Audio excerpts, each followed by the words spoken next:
Welcome back, Cozy Gamers. I hope you're doing well and you're ready for another look at a newly released cozy game.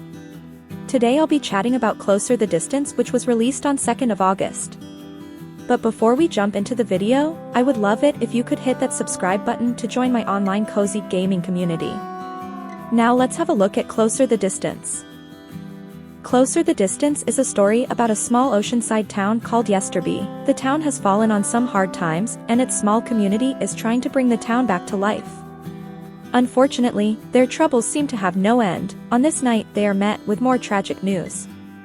Angela, a young resident of the town, has passed away in a tragic accident, and the town now not only faces financial difficulties but the loss of a beloved member of their community.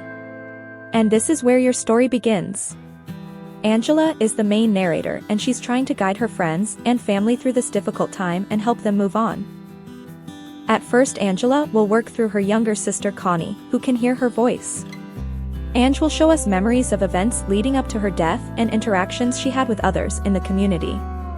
We will learn about each person and hopefully help them process the loss they are faced with. This reminded me a lot of the book and series 13 Reasons Why, where the people left behind are faced with unraveling the events that took place after her death and putting back all the pieces of their lives. You will be able to control different characters in the community and choose which actions they take. The choices you make will play a part in the ending of the story, which means there are different outcomes depending on which steps the characters take. Each townie has base needs similar to that of The Sims, like sleep and hunger. But they also have needs that are unique to them as a person. For example, Connie, which is Angela's younger sister and the first character you control, has a need for solitude and routine.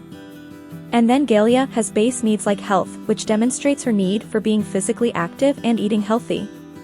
But don't worry too much about these needs. Yes, it's important to try and keep their needs met, but they won't faint or anything if they don't get enough food or sleep.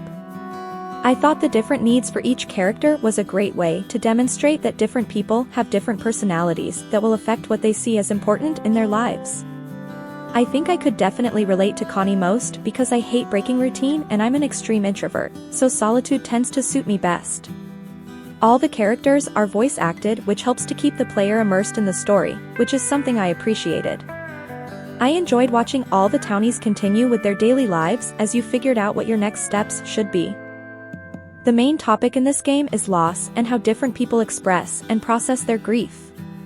I was really interested in seeing how they would depict this in the game and had high hopes. Sadly, I feel like there were so many missed opportunities in this story. The developers would touch on subjects but really not go very deep into them and the actual emotions these characters would feel.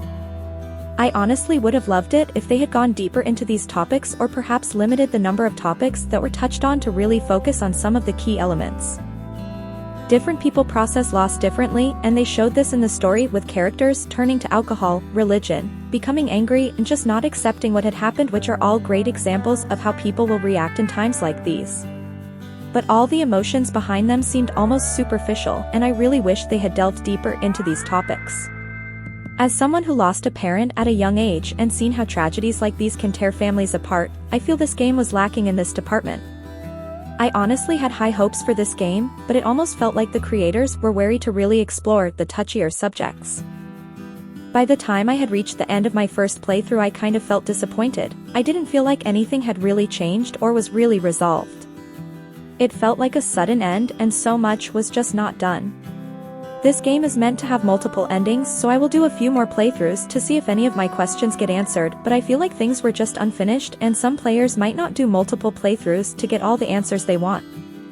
It kind of felt like a series ending on a cliffhanger, and then you find out the show got cancelled and you're left with all these unanswered questions. I know in real life we don't always get the endings we want, and life moves on, but I guess I expected some answers, or at least some inclination that things will get better for this small town. But I've not given up hope on Yesterby just yet. I'm hoping I stumble upon the ending that satisfies my need for closure and leaves me just a little bit hopeful for the inhabitants of this small town. Even though I feel like the emotional component was a bit lacking in this story, I still enjoyed every minute of this game. The part that first had me interested was the music, and this definitely did not disappoint. The first time I saw the trailer and heard parts of the soundtrack, I was already eager to play, and honestly the final soundtrack is amazing. I think the music accompanying the gameplay just adds something extra to the emotions you and your characters are feeling. The music was just beautifully done, and I've been listening to this soundtrack whilst going about my day. Overall, I enjoyed playing Closer the Distance. Yes, there were some things I wish they would have changed, but with the design and the music, and even the story, it was still a great experience, and this is definitely on my list of favorite games for 2024. Let me know in the comments if you've played Closer the Distance, and what your thoughts were on the story and gameplay. I'd love to know what your experience was like. But that's all for today. I hope you enjoyed this video, and please hit the subscribe button to join my online community if you'd like to see more content like this. I will see you next time as we explore more cozy games.